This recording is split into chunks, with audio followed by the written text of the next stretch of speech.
Hello बच्चों, कैसे हो? हाँ, तो आज फिर शुरुआत करते हैं एक नए चैप्टर के साथ और हमारा चैप्टर है डीसी सर्किट। एक्चुअली में इस चैप्टर में हम लोग पढ़ेंगे किसके बारे में, इंटरनल रेजिस्टेंस के बारे में पढ़ेंगे, इलेक्ट्रोमैग्नेटिक फोर्स के बारे में पढ़ेंगे, एक्सटर्नल रेजिस्टेंस के बारे में पढ़ेंगे, कॉम्बिनेशन ऑफ सेल्स पढ़ेंगे, कॉम्बिनेशंस ऑफ रेजिस्टेंस पढ़ेंगे। तो ये सारी चीज़ें पढ़ेंगे, लेकिन इन सारी चीज़ों के पढ़ने से पहले हम लोग पढ़ेंगे करंट के बारे में कि एक्चुअली में किसी सर्किट में जो करंट का फ्लो होता है वो higher potential to lower potential क्यों होता है, या इन द सेंस ये कह ले कि एक पॉइंट हायर पोटेंशियल पे है और एक पॉइंट लोअर पोटेंशियल पे है, तो वो हायर पोटेंशियल पे क्यों है और वो लोअर पोटेंशियल पे क्यों है। ये सारी चीज़ें बिल्कुल जीरो से स्टार्ट करेंगे, ठीक है। चलिए, तो पहले स्टेप से स्टार्ट करते हैं। सपोज करिए हमारे पास एक कंडक्टर है, ये हमारे पास एक कंडक्टर है और एक कंडक्टर और है, ये ए कंडक्टर है और ये बी कंडक्टर है, ठीक। ये ए कंडक्टर है और ये बी कंडक्टर। सपोज करिए ए कंडक्टर के पास नेगेटिव चार्ज है। क्या है? Negative charge. नेगेटिव चार्ज है। अच्छा, नेगेटिव चार्ज से मतलब क्या हुआ? नेगेटिव चार्ज से मतलब हमारा ये हुआ कि जो कंडक्टर ए है ये एक्सेस ऑफ इलेक्ट्रॉन है। क्यों? इलेक्ट्रॉन नेगेटिवली चार्ज होता है, तो इसके पास एक्सेस ऑफ इलेक्ट्रॉन है। और सपोज करिए कि इसके ऊपर पॉजिटिव चार्ज है, कंडक्टर बी के ऊपर पॉजिटिव चार्ज दिया हुआ है। इसका मतलब क्या है? इसका मतलब ये है कि कंडक्टर बी पे डिफिशियंसी ऑफ इलेक्ट्रॉन है, मतलब इसके ये कंडक्टर बी पे इलेक्ट्रॉनों की कमी है। बात समझ में आए? अच्छा, नॉर्मली तौर पे अगर मैं आप लोगों से बताऊं, इन द सेंस ये कंडक्टर है तो ये लोअर पोटेंशियल पे। अभी हम लोग ये भी समझेंगे कि इसको लोअर पोटेंशियल पे क्यों कह रहे हैं। ये क्या है? लोअर पोटेंशियल पे। और ये जो पॉजिटिव चार्ज है इसको हम कहेंगे ये हायर पोटेंशियल पे। क्या है? हायर पोटेंशियल पे, ठीक। बात समझ में आई? ये किस पे है? हायर पोटेंशियल पे। अब देखो ये लोअर पोटेंशियल पे क्यों है। आप लोग एक वीडियो देखिएगा, पोटेंशियल एंड पोटेंशियल चैप्टर मैंने पढ़ाया हुआ है, पोटेंशियल एंड पोटेंशियल डिफरेंस के बारे में। तो वहां थोड़ा अगर आप वीडियो देखेंगे तो समझ में आएगा एक्चुअली में है क्या। अगर हम लोग पोटेंशियल का फॉर्मूला देखें तो V is equals to 1/4πε0 Q upon R, ये फॉर्मूला होता है। क्या फॉर्मूला होता है V का? पोटेंशियल का फॉर्मूला क्या होता है? ये होता है V is equals to 1/4πε0 Q upon R। यहाँ पे मैंने पॉजिटिव चार्ज लिया हुआ। अगर मान लो हमारे पास नेगेटिव चार्ज होता minus Q, V is equals to 1/4πε0 minus Q upon R, तो हमारा ये पोटेंशियल का फॉर्मूला होता है। अच्छा देखिए, यहाँ पे Q मैग्नीट्यूड सेम है, बस साइन चेंज है। यहाँ प्लस क्यू है और यहाँ माइनस क्यू है, ठीक है। R भी हमारा सेम रखा हुआ 1/4πε0 कांस्टेंट ही है। अच्छा, ये हमारा V1 सपोज करिए है और ये हमारा V2 है। देखिए समझिएगा, ये यहाँ पे पोटेंशियल ज्यादा है और यहाँ पे पोटेंशियल क्या है? कम है, क्योंकि ये नेगेटिवली चार्ज है और ये पॉजिटिवली चार्ज है। यानी कि अगर कोई बॉडी, कोई कंडक्टर जिसके पास पॉजिटिव चार्ज है तो इससे ये समझ में आता है उसका पोटेंशियल क्या है? हायर है। और कोई बॉडी, कोई कंडक्टर अगर नेगेटिवली चार्ज है तो उसका पोटेंशियल क्या है? लोअर है। सपोज करो मैं इसको एक वायर से कनेक्ट कर दूं दोनों कंडक्टर को, क्या होगा? क्या होगा? बताइए क्या होगा? अरे देखिए, अगर हम वायर से कनेक्ट करेंगे तो फ्लो ऑफ इलेक्ट्रॉन स्टार्ट हो जाएगा। क्या होगा? Flow electron A to B. जो इलेक्ट्रॉन का फ्लो होगा वो ए टू बी होगा। इलेक्ट्रॉन का फ्लो क्या होगा? क्यों? क्योंकि ए एक्सेस ऑफ इलेक्ट्रॉन है, बी डेफिशिएंसी ऑफ इलेक्ट्रॉन है, और इलेक्ट्रॉन का फ्लो क्या होगा? A to B. और जैसा कि हमें पता है जिस डायरेक्शन में इलेक्ट्रॉन फ्लो करता है उसके अपोजिट डायरेक्शन में करंट फ्लो करती है। क्या? यानी कि जो करंट का फ्लो होगा, मान लो आई करंट फ्लो हो रही है, वो क्या होगा? बी टू ए। तो ये समझ में आ गया कि जो करंट फ्लो करती है वो higher potential to lower potential करती है। क्या? Higher potential to lower potential करती है। या एक बात और समझ ले कि जिस डायरेक्शन में नेगेटिव चार्ज फ्लो करता है उसके अपोजिट डायरेक्शन में करंट फ्लो करती है। या ये समझ ले कि जिस डायरेक्शन में पॉजिटिव चार्ज फ्लो करता है उसी ही डायरेक्शन में करंट फ्लो करती है। इतनी बात समझ में आई? इतनी बात समझ में आई? नोट कर लीजिए इसको। अभी एक एग्जांपल और उठाते हैं। देखिएगा, अभी और अच्छे से समझ में आ जाएगा। सपोज करिए हमारे पास अगेन एक कंडक्टर है ए और दूसरा कंडक्टर है बी, ठीक। दो कंडक्टर है हमारे पास। इसको मैंने 20 कूलम का पॉजिटिव चार्ज दिया और ये कंडक्टर बी है, इसको मैंने 50 कूलम का पॉजिटिव चार्ज दिया, दोनों पे ही पॉजिटिव चार्ज है। अच्छा, यहां से हम लोग समझ में क्या आ रहा है, देखिएगा समझिएगा, प्लस 20 कूलम है इसके ऊपर चार्ज और इसके ऊपर प्लस 50 कूलम है। जाहिर सी बात है हायर पोटेंशियल पे ये है और लोअर पोटेंशियल पे ये, क्योंकि जिसके पास पॉजिटिव चार्ज ज्यादा होता है उसका पोटेंशियल क्या होता है, हायर होता है। क्यों? 1/4 Q/R से। ठीक। अच्छा, ये कंडक्टर ए है और ये कंडक्टर बी है, इसको 50 कूलम प्लस का दिया हुआ है, इसको प्लस 20 कूलम दिया हुआ है। ये कंडक्टर ए पे क्या है, इसके पास बी के रिस्पेक्ट में ज्यादा इलेक्ट्रॉन है, या यूं कह ले कि इससे इलेक्ट्रॉन निकले बनिस्बत बी के ए से कम निकले और बी से ज्यादा निकले। क्यों? कोई बॉडी से अगर एक इलेक्ट्रॉन निकल जाता है तो the body acquires a positive charge. 2 electron निकल गए, 2 unit acquire a positive charge. 3 electron निकल गए, 3 यूनिट का पॉजिटिव चार्ज एक्वायर करेगी। तो ये समझ में आ रहा है कि इसके पास डिफिशिएंसी ऑफ इलेक्ट्रॉन है कंडक्टर बी पे, और कंडक्टर ए पे एक्सेस ऑफ इलेक्ट्रॉन है। अगर इन कंपैरिजन ए और बी के बीच में बात करें, सपोज करिए इसको एक वायर से कनेक्ट कर देते हैं। ठीक, वायर से कनेक्ट कर दिया, क्या होगा, क्या होगा, या यूं कह ले कि ए से बी की तरफ इलेक्ट्रॉन जाएंगे, या यूं कह ले पॉजिटिव चार्ज 50 कूलम से 20 कूलम की तरफ फ्लो होगा। और ये फ्लो कब तक होता रहेगा? जब तक के दोनों के चार्ज सेम ना हो जाए। तो कहने का मतलब क्या है, ये हायर पोटेंशियल पे है, इसे एचपी लिख दिया, ये लोअर पोटेंशियल पे है, इससे लोअर। तो करंट का जो फ्लो होगा वो किधर होगा, बी टू ए, ये करंट का फ्लो होगा, higher potential to lower potential. बात समझ में आई? और तब तक ये फ्लो होता रहेगा जब तक कि दोनों के पोटेंशियल क्या ना हो जाए, सेम ना हो जाए। बात समझ में आई? अब एक चीज और समझ लीजिए, इसको याद रखने के लिए मैं बता दे रहा हूं, हमेशा याद रखिएगा कि जो फ्लो ऑफ वाटर होता है वो कैसे होता है, higher level to lower level. आप एक स्लोप बना दीजिए, पानी फेंक दीजिए उसमें, तो पानी higher level to the lower level flow करेगा। और कब तक फ्लो करेगा? जब तक कि पूरा पानी का लेवल क्या ना हो जाए, सेम ना हो जाए। इसी तरह से सपोज करिए एक बॉडी है, फॉर एग्जांपल टेम्परेचर के ले लेते हैं, एक बॉडी ए है और एक बॉडी बी है, अगेन ले लेते हैं, ये 150 डिग्री सेल्सियस पे, ये 70 डिग्री सेल्सियस पे, दोनों को कांटेक्ट में लाते हैं, फॉर एग्जांपल ए और बी को, तो क्या होगा, ये 150 पे थी, ये 70 पे थी, टेम्परेचर डिफरेंस है, तो हीट का फ्लो होगा ए टू बी। कैसे होगा? हीट का फ्लो ए टू बी होगा। और कब तक होगा? जब तक कि दोनों के टेम्परेचर सेम ना हो जाए। समझ में आया? ये देख लीजिए, ये मैंने बताया फ्लो ऑफ इलेक्ट्रॉन के बारे में कि हायर पोटेंशियल से लोअर पोटेंशियल पे फ्लो ऑफ इलेक्ट्रॉन होता कैसे। अब हम लोग इलेक्ट्रिक सर्किट के बारे में समझेंगे। किसके बारे में? इलेक्ट्रिक सर्किट के बारे में। सपोज करिए ये मैं बना रहा हूं, ये एक इलेक्ट्रिक सर्किट है और ये यहाँ पे मैंने इंटरनल रेजिस्टेंस लगा दिया। अभी मैं इंटरनल रेजिस्टेंस के बारे में बताऊंगा। ये एक बैटरी लगी हुई है, जो बड़ा वाला टर्मिनल है ये पॉजिटिव होता है, जो छोटा वाला होता है इसे नेगेटिव ले लेते हैं। ये एक एक्सटर्नल रेजिस्टेंस लगा हुआ है, कुछ भी हो सकता है ये, और इसका रेजिस्टेंस R है। ये बैटरी को मैंने सेपरेट कर रखा है, पॉजिटिव टर्मिनल, ये नेगेटिव। ये बैटरी का इंटरनल रेजिस्टेंस है और इसका जो रेजिस्टेंस है वो R है, ठीक है, और इसका ये एक्सटर्नल रेजिस्टेंस है। ठीक।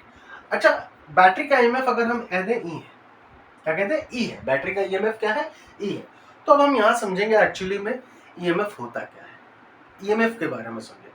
अगर मैं ईएमएफ के बारे में बताऊं, देखिएगा एक्चुअली में है क्या कि कोई भी बैटरी है वो क्या करती है, फ्लो ऑफ चार्ज को मेंटेन कराती है। क्या कराती है? फ्लो ऑफ चार्ज को मेंटेन कराती है। अच्छा, फ्लो ऑफ चार्ज को मेंटेन जब कराती है तो उससे क्या करना पड़ता है? वर्क डन करना पड़ता है, वर्क डन करना पड़ता है। चार्ज का फ्लो मेंटेन रखना है तो बैटरी क्या करेगी? वर्क डन करेगी। तो केमिकल रिएक्शन के दौरान जो एनर्जी लिबरेट होती है ना, केमिकल रिएक्शन के दौरान जो हमारी एनर्जी लिबरेट होती है वो क्या? इन द फॉर्म ऑफ, हाँ, तो केमिकल रिएक्शन के दौरान जो एनर्जी लिबरेट होती है वही एनर्जी हमारी केमिकल एनर्जी कन्वर्ट होती है इलेक्ट्रिकल एनर्जी में। ठीक। और वो किसके थ्रू होती है? इलेक्ट्रोड और इलेक्ट्रोलाइट के थ्रू, है ना। तो ये हमारा एक सर्किट बना हुआ है, ये एक्सटर्नल रेजिस्टेंस R लगा है, ये बैटरी का ईएमएफ है। तो अब मैं स्टार्ट करता हूँ ईएमएफ है क्या। बात समझिएगा, ईएमएफ क्या है? एक यूनिट पॉजिटिव टेस्ट चार्ज को, क्या यूनिट पॉजिटिव टेस्ट चार्ज को पूरे होल सर्किट में फ्लो कराने में, क्या एक यूनिट पॉजिटिव टेस्ट चार्ज को सपोज करो डीक्यू ले लो, ठीक, डीक्यू ले लो, पूरे होल सर्किट में फ्लो कराने में सेल या बैटरी जो भी वर्क डन करेगी वही वर्क डन उस बैटरी का ईएमएफ कहलाएगा, इलेक्ट्रोमोटिव फोर्स कहलाएगा। बात समझ में? अच्छा, ईएमएफ के बारे में अगर हम बात करें, मान लो इंक्लूडिंग सेल, क्या सेल को इंक्लूड करके बैटरी जो भी यूनिट पॉजिटिव चार्ज को पूरे होल सर्किट में इंक्लूडिंग सेल फ्लो कराने में जो भी वर्क डन करेगी वही वर्क डन इन उस बैटरी का ईएमएफ कहलाएगा। यानी कि ईएमएफ इक्वल टू, अगर मान लो कि डीक्यू चार्ज को फ्लो कराने में बैटरी डीडब्ल्यू वर्क डन कर रही है, कितना? डीडब्ल्यू, तो इलेक्ट्रोमोटिव फोर्स क्या हो जाएगा? DW bye DQ. नोट कर लीजिए। अच्छा, अगर इलेक्ट्रोमोटिव फोर्स की यूनिट के बारे में बात करें तो देखिए डीडब्ल्यू क्या है? क्या है? वर्क डन है। यूनिट क्या होगी? Joule, simple. और डीक्यू का है? चार्ज है। डीक्यू क्या है? चार्ज है। तो चार्ज का यूनिट कूलम, तो जूल पर कूलम क्या आ गया? इसका यूनिट हो गया। और 1 जूल पर कूलम को ही 1 वोल्ट कहते हैं। कहने का मतलब क्या है?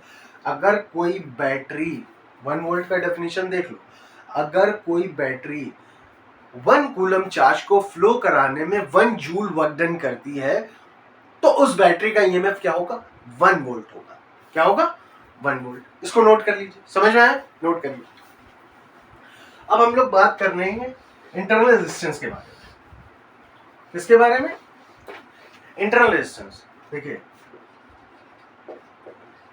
इंटरनल रेजिस्टेंस, इंटरनल रेजिस्टेंस क्या होता है? बहुत ध्यान से देखिए। एक्चुअली में है क्या, जो बैटरी होती है तो उसके अंदर क्या होता है? बैटरी के अंदर क्या होता है? इलेक्ट्रोलाइट होता है, सिंपल। और इलेक्ट्रोलाइट किसी ना किसी मटेरियल का होता है।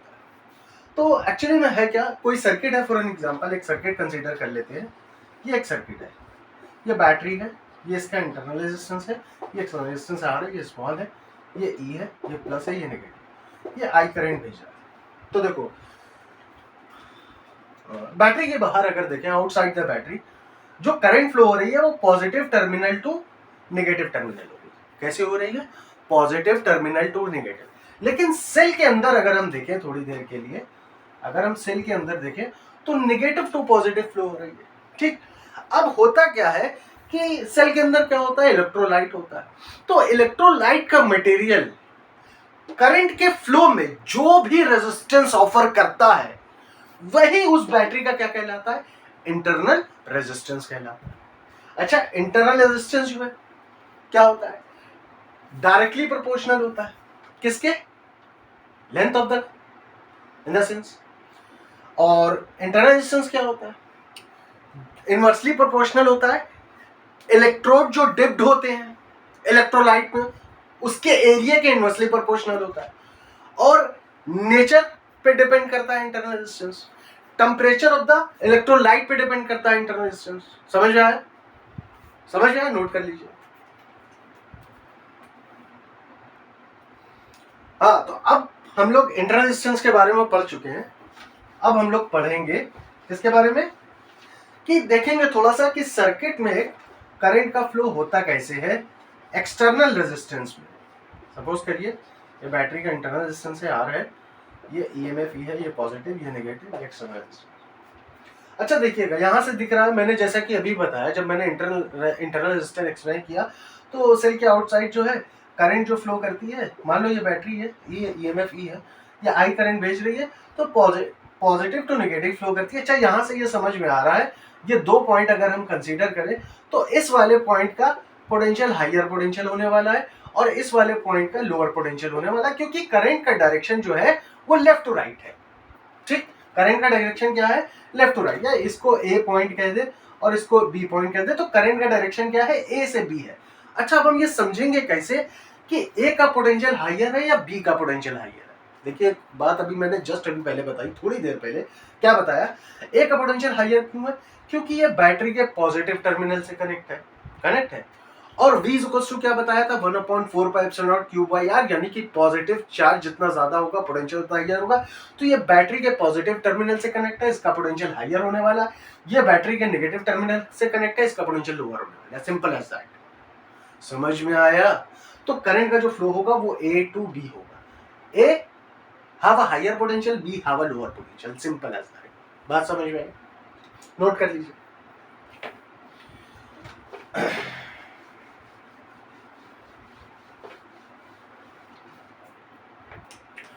अब हम लोग रिलेशन पढ़ेंगे, रिलेशन पढ़ेंगे, relation between V potential difference या terminal potential difference of the battery, internal resistance R and EMF of a battery, इसके बीच में रिलेशन पढ़ेंगे।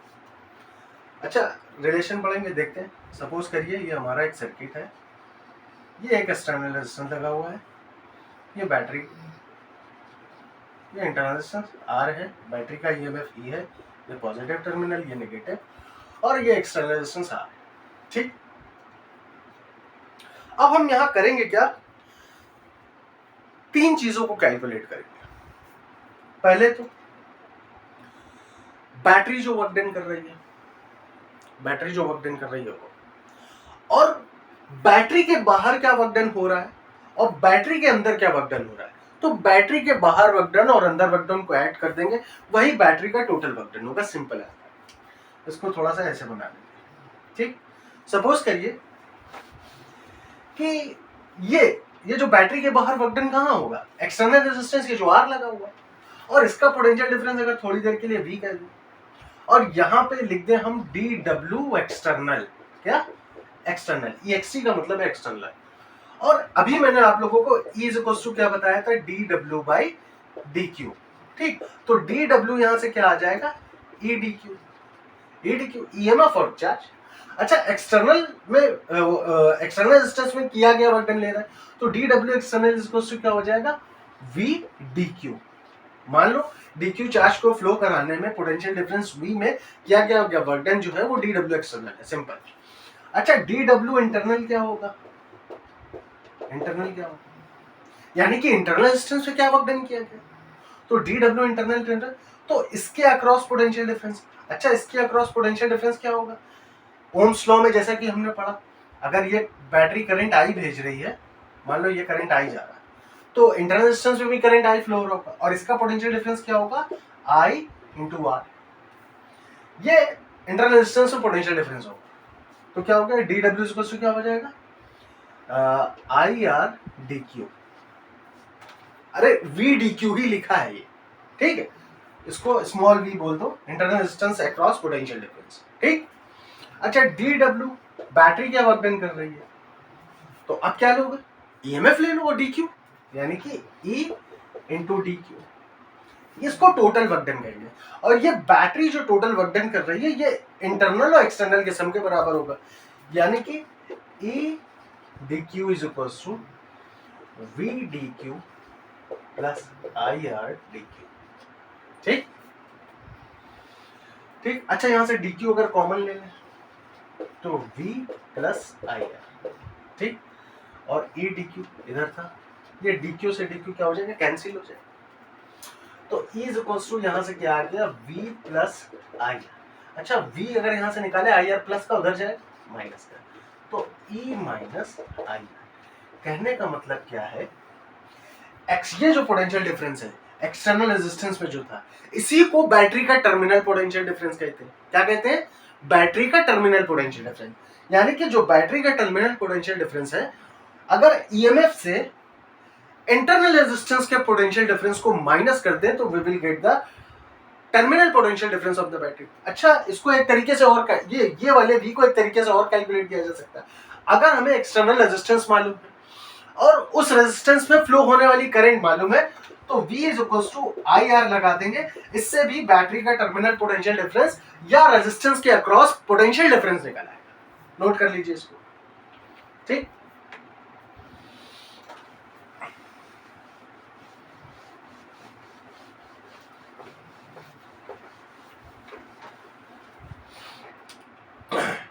अब हम लोग पढ़ेंगे कॉम्बिनेशन ऑफ सेल्स। क्या पढ़ेंगे, combination of cells, combination of cells. दो ही कॉम्बिनेशन है, एक सीरीज है। तो पहले सीरीज ही देख लेते हैं। सीरीज में क्या,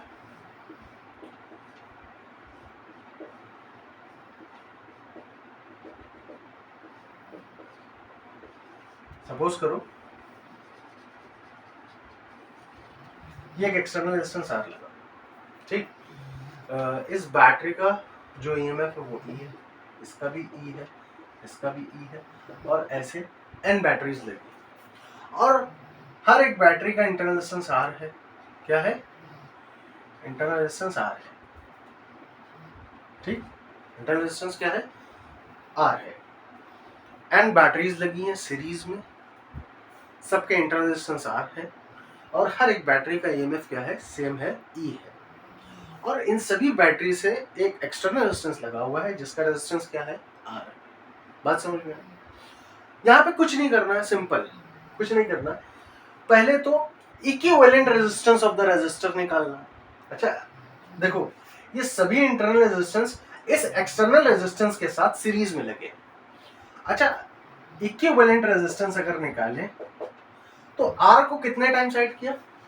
एन टाइम्स। अगर मान लो आर को 5 बार ऐड किया तो क्या हो जाएगा? Internal resistance, equivalent internal resistance 5 बार। एन बार ऐड किया तो सिंपल एन आर। चूंकि इस रेजिस्टेंस के साथ सीरीज में लगा है तो टोटल इक्विवेलेंट रेजिस्टेंस ये आर डायरेक्टली ऐड कर दिया, ठीक। अब टोटल ईएमएफ अगर निकाले, क्या टोटल ईएमएफ अगर निकाले, ई ई ई ई सबका डायरेक्शन भी एक ही, तो टोटल ईएमएफ क्या हो जाएगा? एन टाइम्स ऐड किया तो एन, सिंपल। अब यहां पे हम लोग लगाएंगे क्या? V is equal to I R और I is equal to V upon R. इसी का इस्तेमाल करेंगे, इसी ओम्स लॉ का ही इस्तेमाल करेंगे। मान लो ये सभी बैटरीज जो हैं एक्सटर्नल रेजिस्टेंस में करंट I भेज रही है, क्या I। तो यहाँ पर I is equal to V और अगर लगाए तो I is equal to E upon R लगाएंगे। अगर हम E का इस्तेमाल कर रहे हैं तो R इक्विवेलेंट लेना पड़ेगा, और अगर हम इसके अक्रॉस अगर हम बता रहे हैं, इसके अक्रॉस अगर हमें करंट निकालनी है तो इसके अक्रॉस पोटेंशियल डिफरेंस अपॉन इसी का रेजिस्टेंस, और अगर ईएमएफ कंसीडर कर रहे हैं तो इक्विवेलेंट रेजिस्टेंस लेना पड़ेगा। तो I is equal to E कितना है? एन, और ये क्या है? N R plus R. ये बैटरी से आने वाला करंट आ गया सीरीज कॉम्बिनेशन। नोट कर लीजिए।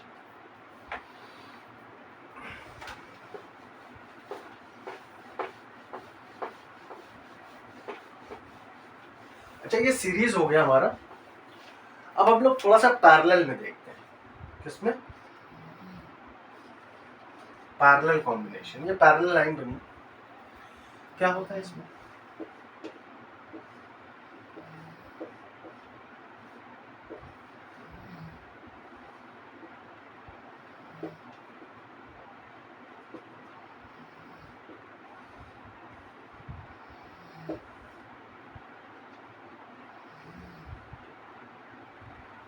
देखिए थोड़ा ठीक नहीं मिला, फिर से बनाते हैं, थोड़ा सा सही से बनाते हैं। देखिएगा कि ये एक बैटरी लगी हुई है, ये एक और बैटरी लगी हुई है, ये एक और बैटरी लगी हुई है,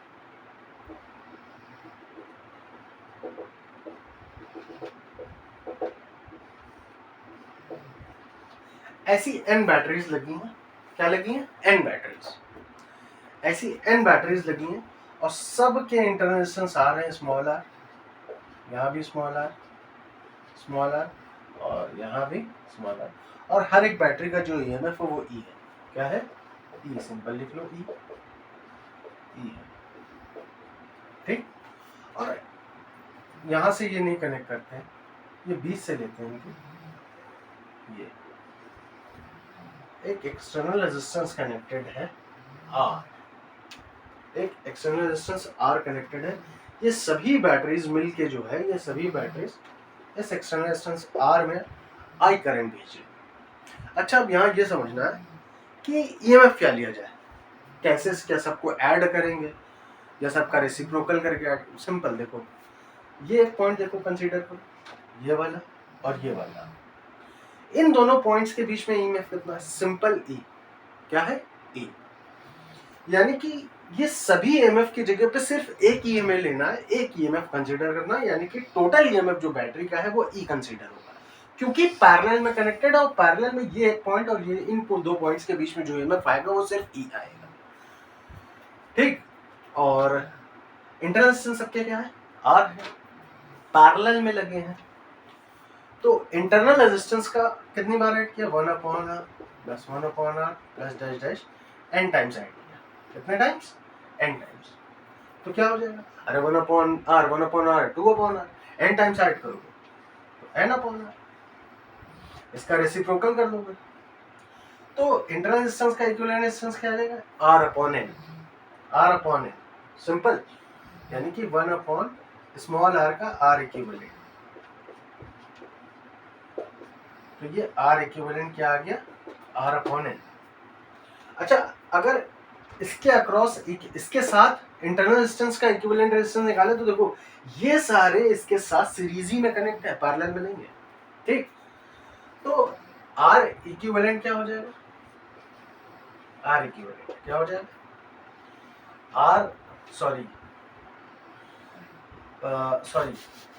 डायरेक्ट R इक्विवेलेंट निकाला जाएगा, सीरीज में है तो डायरेक्ट ऐड हो जाएंगे R/n प्लस R। एलसीएम लोगे तो ये आ जाएगा R प्लस NR/n। ये इक्विवेलेंट रेजिस्टेंस आ गया पूरे का। वही फिर I is equals to simple E/R लगाएंगे, R इक्विवेलेंट, तो I इज इक्वल्स टू क्या हो जाएगा? E कितना? E लिया जाएगा, एक ही कंसीडर किया जाएगा। R इक्विवेलेंट क्या? R plus NR/n। ये n कहाँ चला जाएगा जम करके ऊपर, तो I इज इक्वल्स टू क्या आ जाएगा? NE/R plus NR। समझ में आया? नोट कर लीजिए इसको।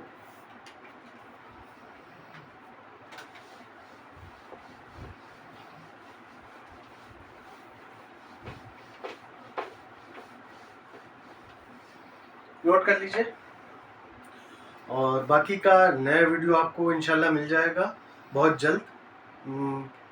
4-5 दिन में कोशिश करूंगा कि मैं आप लोगों को इंशाल्लाह दे दूं, ठीक है। Bye bye. अरे सुनो तो, लाइक शेयर सब्सक्राइब तो करो, कर ही नहीं रहो, करिए उसको फटाफट, लाइक और शेयर सब्सक्राइब बिल्कुल दबा के करिए, ठीक। चलिए बाय बाय।